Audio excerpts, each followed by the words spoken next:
natin sagutin ang question na yan. Disclaimer po muna tayo ha.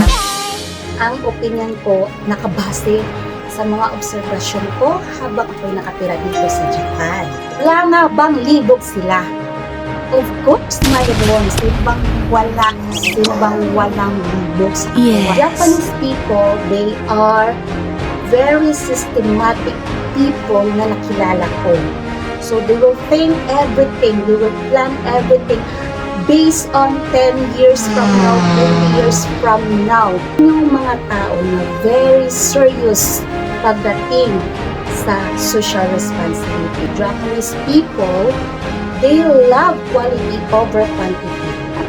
Ano ba ang lumulubang kalkulasyon kung lahat naman yun ay liabilities ng ating gobyerno?